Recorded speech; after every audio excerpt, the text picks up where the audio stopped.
Olá, boa tarde. O Jornal da Cultura, primeira edição, começa agora e você vai ver os seguintes destaques. Juiz Sérgio Moro nega pedidos da defesa do ex-presidente Lula e do Ministério Público Federal para ouvir mais testemunhas no caso do triplex do Guarujá. O processo em que o ex-presidente é réu pode ser julgado ainda em junho. Outono, tempo seco e frio aumentam os riscos de se contrair doenças infecciosas como a meningite, que tem sintomas parecidos com uma gripe, mas pode deixar sequelas graves e até matar. Especialistas temem um novo ataque cibernético mundial, como o que paralisou redes de computadores de grandes empresas e instituições governamentais na semana passada. Saiba como se proteger. Com o aumento da população carcerária, o Brasil se torna o quarto país com maior número de pessoas presas no mundo. O governo brasileiro assumiu o compromisso com a ONU de diminuir em 10% a população carcerária até 2019. Cerca de 500 homens da Força Nacional de Segurança patrulham trechos das principais rodovias que acessam o Rio de Janeiro. O objetivo é tentar impedir o roubo de cargas, ação que financia a compra de drogas e armas pelas facções criminosas. Líderes mundiais condenam um novo teste nuclear na Coreia do Norte. Estados Unidos irão pedir sanções mais duras contra o país na reunião do Conselho de Segurança da ONU.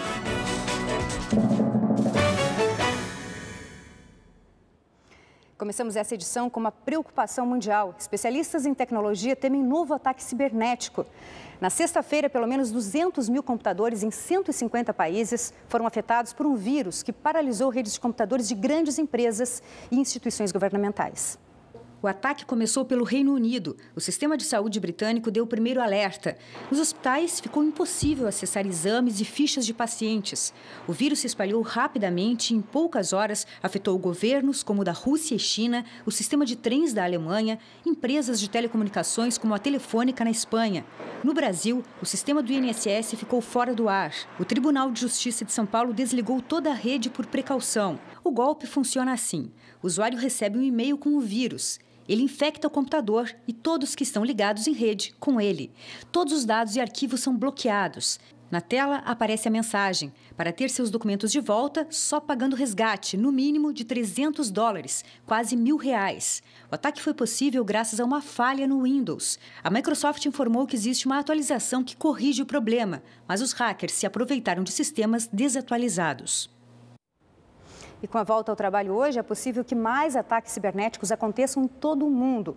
A repórter Maria Manso conversa com um especialista em direito digital que tem outras informações para a gente ao vivo. Boa tarde, Maria. Boa tarde, Ana. Pois é, exatamente. Essa é a preocupação principal que o Adriano estava aqui explicando para mim, porque já existe um variante daquele vírus de sexta-feira. Como é que funciona isso, Adriano? Uma variante é como se fosse, considerando que esse vírus seria como o vírus da gripe, é como se fosse uma mutação do primeiro código. Ou seja, as primeiras vacinas que foram feitas, elas podem não ser o suficientes para evitar a propagação e a infecção desse novo ransomware 2.0. E esse novo vírus, variante do primeiro, ele está infectando as mesmas máquinas ou novos computadores? Novos computadores. As máquinas anteriores continuam infectadas e precisam defender se vão pagar ou não o resgate, mas novas máquinas que antes não tinham sido infectadas poderão ser agora infectadas também por essa variação. E o que a gente faz? Primeira coisa é atualizar o antivírus, preferencialmente pago, e também o sistema operacional Windows. Antivírus é necessário sempre? Sem dúvida. Você acha que os órgãos públicos vão voltar a desligar as suas redes por causa desse novo vírus? De uma maneira profilática, caso eles percebam que a rede deles passem a ser atacadas novamente, talvez eles façam isso como uma medida de contenção. É melhor você desligar as máquinas e ficar inoperante por um período do que deixar perder dados. Depois desse grande ataque, você acha que a nossa relação com a internet precisa ou deve mudar? Ela precisa melhorar. Da mesma forma como a gente tem que tomar um cuidado ao sair na rua com a carteira, com o documento do carro e com as chaves, você não pode navegar na internet sem um antivírus ou sem algumas cautelas. Ok, muito obrigada, Adriano. Tá aí um alerta para todo mundo, Ana. Obrigada, Maria. Obrigada, doutor Adriano. Lembrando, principalmente pequenas e médias empresas, fazer sempre backup para ter as suas informações protegidas. E as agências bancárias virtuais podem significar economia de tempo para os clientes, mas, ao mesmo tempo, inspiram desconfiança em muitos correntistas que resistem a migrar para a internet para acessar a conta e fazer transações. O Edson acessa a internet para ler notícias, assistir vídeos, mas quando envolve dinheiro, nem pensar. Meu medo de entrarem na minha conta e limparem a minha conta com todo o sacrifício que a gente fez para ter alguma coisa, né? Os bancos investiram 18 bilhões de reais no ano passado com tecnologia, segundo a Federação Brasileira de Bancos. Eles querem migrar os clientes para o atendimento digital. O objetivo disso tudo é economizar. Manter agências físicas é muito mais caro, por causa de custos como transporte, segurança e funcionários. Por mais que seja estimulado a usar a conta digital, o consumidor tem o direito de exigir o atendimento presencial. Se o consumidor contratou uma conta, digamos, convencional, uma conta tradicional, né, como existia antes, então a instituição, o banco, ele tem o dever de atender este consumidor quando ele chega na agência. O uso dos canais digitais já supera o serviço das agências. 57% das transações são feitas pelo computador ou pelo celular. Para esses usuários, existem estratégias para diminuir os riscos contra hackers, roubo de informações pessoais e fraudes. Nunca, aliás, se utilizar de um equipamento que seja de uso de várias pessoas, um equipamento público, né? Porque esse equipamento, ele pode não ter a segurança e muito cuidado, sempre de digitar o endereço ali da instituição financeira e não localizar essa instituição através do site de busca, porque o site de busca, infelizmente, pode levar este consumidor a um site falso. Inspirada pela campanha Maio Amarelo, a ação Moto Checkup reúne motociclistas em São Paulo para conscientizar sobre segurança no trânsito. Repórter Evelyn Avancini traz mais informações para a gente. Oi, Evelyn, boa tarde. Oi, Ana, boa tarde para você, boa tarde a todos. Nesse check-up será possível avaliar a condição mecânica das motocicletas e os motoristas também irão receber dicas para uma direção mais segura. Sobre esse assunto eu converso agora com José Eduardo Gonçalves, que é diretor executivo da Abraciclo. José Eduardo, boa tarde. Qual a importância dessa ação? Bem, boa tarde. Essa ação tem a finalidade de conscientizar e orientar os motociclistas sobre a pilotagem segura. Isso começa com a avaliação de 21 itens de segurança da moto. Depois eles assistem uma demonstração de frenagem correta e veem também um vídeo de cerca de 9 minutos com ensinamentos sobre o que é um ponto cego, como se deve pilotar adequadamente, como não se envolver em acidentes, enfim, uma orientação para melhorar a segurança do motociclista.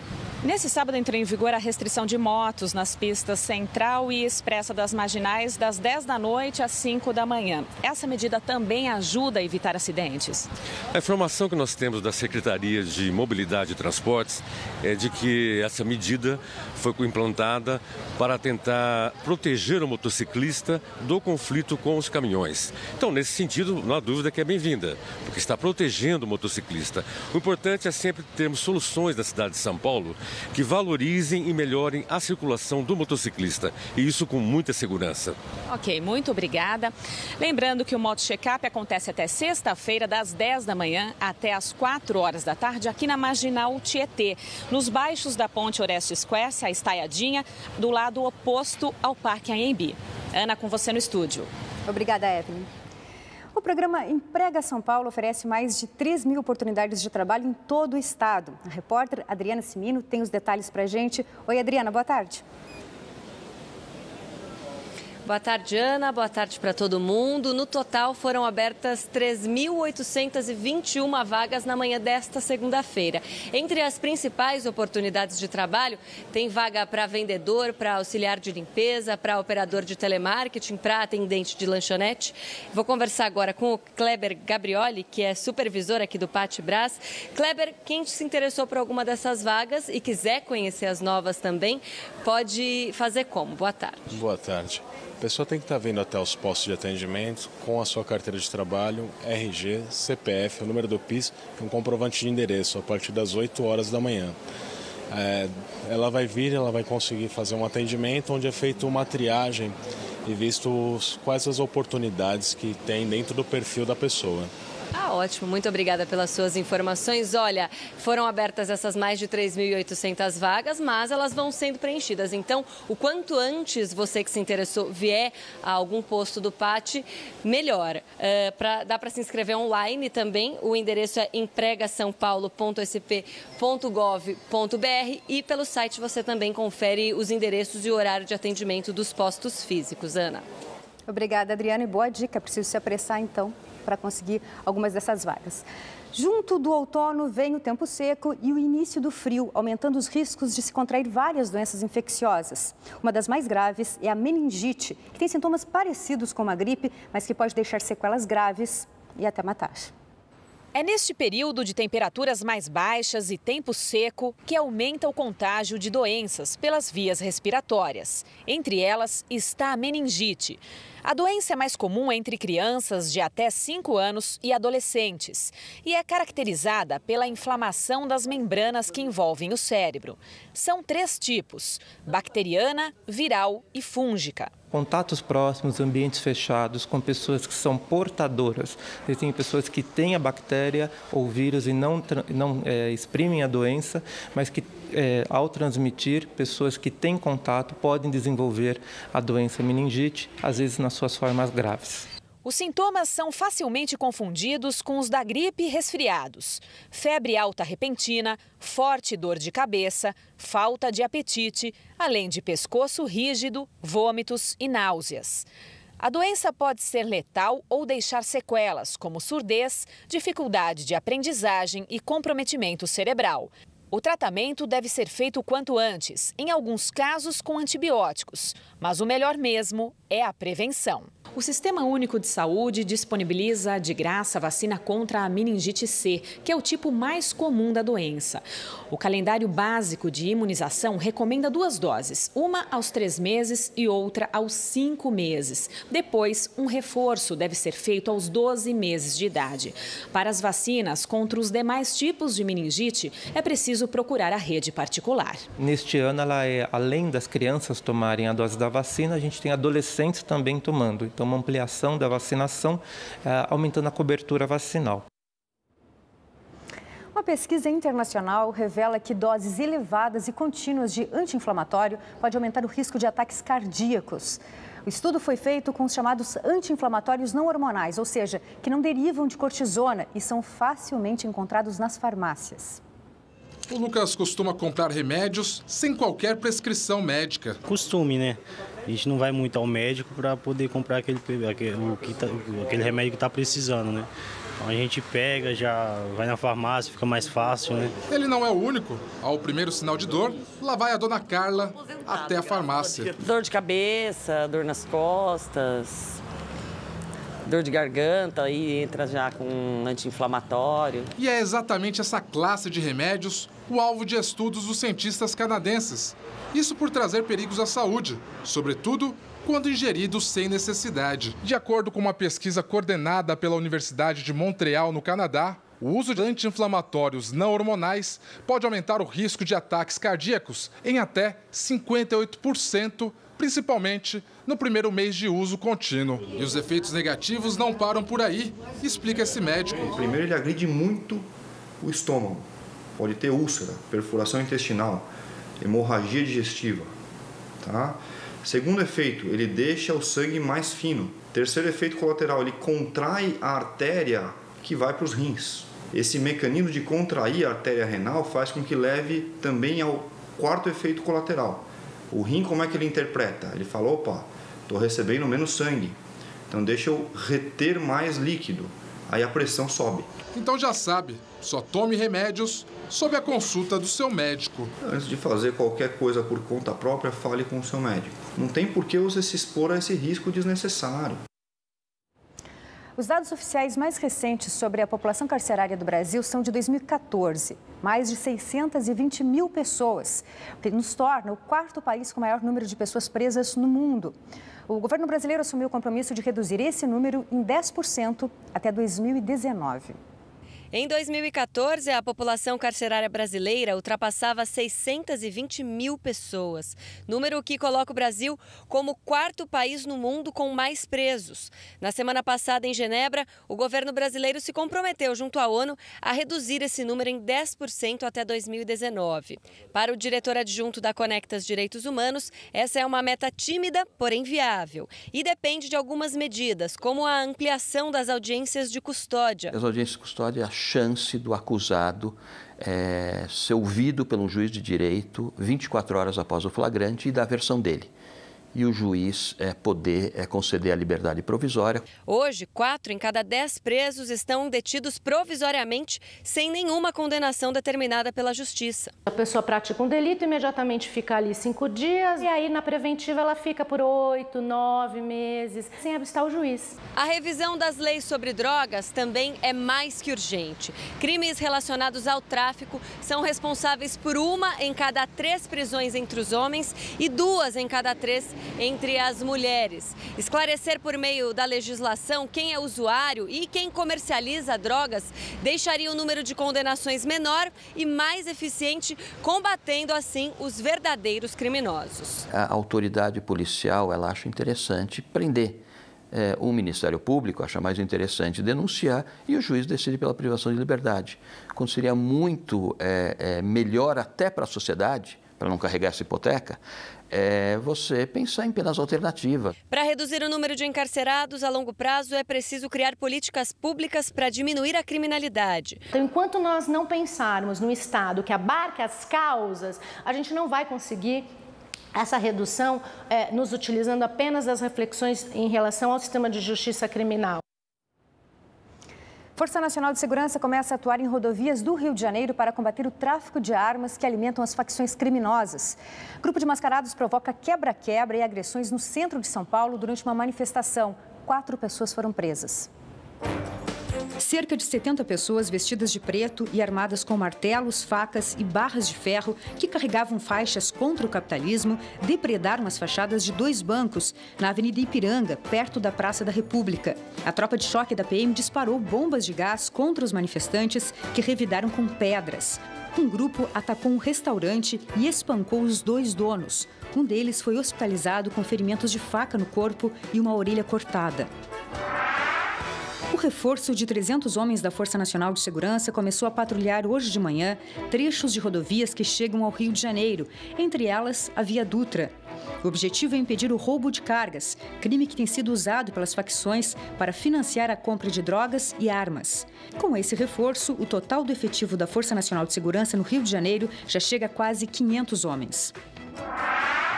Vendaval provoca estragos em cidades do litoral do estado de São Paulo no fim de semana. Os ventos chegaram a quase 100 km por hora. Em Caraguatatuba, no litoral norte, muros ruíram e casas foram destelhadas. O vento destruiu ainda as barracas de uma feira de artesanato e derrubou árvores sobre as rodovias que dão acesso à cidade. Em São Vicente, no litoral sul, árvores também caíram sobre casas e provocaram falta de luz em vários bairros. Juiz Sérgio Moro nega pedidos da defesa do ex-presidente Lula e do Ministério Público Federal para ouvir mais testemunhas no processo sobre o triplex do Guarujá. Moro determinou que a acusação terá até o dia 2 de junho e a defesa até o dia 20 de junho para a apresentação das alegações finais no processo. Depois desse prazo, Sérgio Moro deverá dar o veredito do caso. Os advogados do ex-presidente Lula queriam que fossem ouvidas mais 87 testemunhas, o que agora foi negado pelo juiz. Daqui a pouco, os gols da primeira rodada do Campeonato Brasileiro de 2017 e mais. Líderes mundiais condenam um novo teste nuclear na Coreia do Norte. Estados Unidos irão pedir sanções mais duras contra o país na reunião do Conselho de Segurança da ONU. É daqui a pouquinho.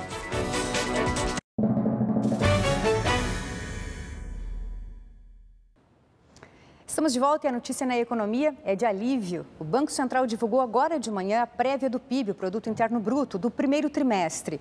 A boa notícia é que o índice aponta para um crescimento de 1,1% no período. Se o número for confirmado, isso vai significar o fim da recessão econômica no país, que vem de 8 trimestres consecutivos de recuo do nível de atividade da economia. E agora as notícias internacionais. Estados Unidos pedem maiores sanções contra a Coreia do Norte após o lançamento com sucesso de um novo míssil balístico. O primeiro desde a posse do novo presidente da Coreia do Sul, que tenta intermediar uma solução pacífica para a crescente tensão na Península Coreana. Líderes mundiais condenaram o teste militar. A televisão estatal da Coreia do Norte exibiu nesta segunda-feira imagens do lançamento de um novo tipo de míssil de médio a longo alcance, capaz de levar uma ogiva nuclear. O míssil teria percorrido cerca de 700 quilômetros antes de cair no mar do Japão. Os Estados Unidos afirmaram que o míssil caiu a 97 quilômetros ao sul da região de Vladivostok, na Rússia. O presidente Vladimir Putin afirmou nesta segunda-feira que os testes de mísseis e ensaios nucleares da Coreia do Norte são inaceitáveis, mas acrescentou que é preciso voltar ao diálogo. Desde o ano passado, a Coreia do Norte realizou 2 testes nucleares e dezenas de testes de mísseis balísticos em uma tentativa de desenvolver armamento que possa alcançar o território dos Estados Unidos. O Conselho de Segurança das Nações Unidas se reúne nesta terça-feira para discutir o recente exercício militar de Pyongyang. Emmanuel Macron, que tomou posse neste domingo, se tornando o mais jovem líder da França desde Napoleão, nomeou nesta segunda-feira o conservador Édouard Philippe como primeiro-ministro, em uma ação sem precedentes na França pós-guerra de escolha voluntária de um líder de fora do partido do presidente para ocupar o cargo de premier. Também neste primeiro dia à frente do governo, Macron viaja a Berlim para se encontrar com a chanceler Angela Merkel. Na reunião, ele deve reforçar a mensagem de que a União Europeia é capaz de resistir a crises, como a provocada pela decisão do Reino Unido de deixar o bloco. Enquanto aguarda a reunião com o colega francês, a chanceler alemã Angela Merkel comemora a vitória do Partido Conservador em uma importante eleição estadual neste domingo. O resultado aumenta as chances de Merkel de se manter no poder na votação nacional de setembro. Os democratas cristãos, o partido da chanceler, tiveram um aumento no apoio no estado mais populoso da Alemanha e que frequentemente é um indicador de tendências eleitorais nacionais. E agora é a hora do esporte com o Cadu Cortez. Oi, Cadu. Tudo bem, Ana? Boa tarde. Boa tarde. Vamos lá para a nossa hora do esporte desta segunda-feira. Nesse final de semana aconteceu o Grande Prêmio de Fórmula 1 da Espanha. Vamos ver como é que foi. Uma corrida como há tempos não se via. Estratégia, briga por posição, batida e ultrapassagens ousadas. Foi assim o Grande Prêmio de Barcelona, vencido por Lewis Hamilton. O britânico largou na pole, mas foi superado por Sebastian Vettel na primeira curva. Ao alemão restou a segunda colocação com Daniel Ricciardo completando o pódio. No entanto, a estrela da corrida foi um garoto de 6 anos. Tudo por causa de Kimi Räikkönen, que não foi bem nesse domingo. O finlandês foi tocado na primeira curva por Valtteri Bottas, sendo forçado a abandonar a prova. Pouco depois, as imagens de TV mostraram um menino uniformizado de Ferrari chorando na arquibancada por causa do incidente, comovendo os espectadores. Aí veio a recompensa para o francesinho Thomas. Ele foi até os boxes da Ferrari e conheceu Räikkönen, ganhando inclusive um boné da escuderia e abrindo um sorrisão de orelha a orelha. Para completar, deu entrevista e se despediu todo fofo em francês. Que fofinho, pequeno Thomas. Nesse final de semana, deu Brasil nas duplas e Rafael Nadal no saibro, no tênis de Madrid. Vamos ver como é que foi? Rafael Nadal segue imbatível no saibro em 2017. Nesse domingo, o espanhol chegou ao terceiro título no ano ao superar o austríaco Dominic Thiem. Foi o 5º título na capital do seu país. Quem pode parar o Toro Miura no saibro? Esse ano foram 15 vitórias em 15 jogos. Foi o título de número 72 da carreira do espanhol. No nono game, Nadal teve 3 chances para fechar o jogo, mas o austríaco mostrou frieza para se salvar. Na quarta tentativa, a deixadinha fez a diferença para Nadal, que lhe valeu o jogo. Nas duplas, não poderia ser melhor. Marcelo Melo e o polonês Łukasz Kubot conquistaram o título do torneio ao vencerem os franceses Nicolas Mahut e Roger Vasselin por 2-0. Melo e Kubot abriram vantagem no primeiro set, apesar da reação dos adversários, e fecharam em 7-5. A segunda parcial foi mais tranquila. O brasileiro e o colega administraram o saque para chegar ao título sem terem sido ameaçados durante todo o torneio. Tomás Bellucci estreou com derrota no Masters 1000 de Roma. Começou nesse final de semana o Campeonato Brasileiro 2017. Vamos aos gols. No sábado, o Flamengo rolou a bola pela primeira vez no Maracanã pelo brasileiro. Matheus Sávio fez 1-0 contra o Atlético Mineiro, mas no segundo tempo Elias deixou tudo igual para o campeão mineiro. Na Arena Corinthians, o Timão também empatou com a Chapecoense. Jô inaugurou o marcador. Na segunda etapa, o Wellington Paulista levou um pontinho para Chapecó, final 1-1. A Ponte Preta aplicou uma sonora goleada para cima do Sport. 4-0 no majestoso Luca e Nino Paraíba e Cleison de pênalti e após cruzamento de Nino para os campineiros. O Bahia triturou o Atlético Paranaense na Arena Fonte Nova e venceu por 6-2. 4 gols em 7 minutos. Thiago, Zé Rafael, Edgar Júnior, Edson e Regis 2 vezes marcaram para o Tricolor. Guilherme e Marcão descontaram para o Furacão. Estreia ruim do São Paulo, derrota fora de casa para o Cruzeiro. Ábila fez o único gol da partida para a Raposa. Em jogo com 5 gols no Maracanã, o Fluminense derrotou o Santos, Henrique Dourado 2 vezes e Sornossa. Pelo Peixe, Vitor Ferraz e Vladimir Hernandes.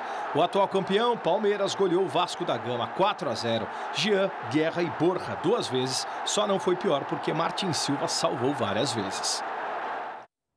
E fecha uma rodada hoje, Coritiba e Atlético Goianiense pela primeira rodada do Brasileirão. É isso aí, Ana. Valeu. Tudo certo. Até amanhã. Até amanhã. Tchau, tchau. Tchau, tchau. Jornal da Cultura, primeira edição, fica por aqui. Tchau. Até amanhã.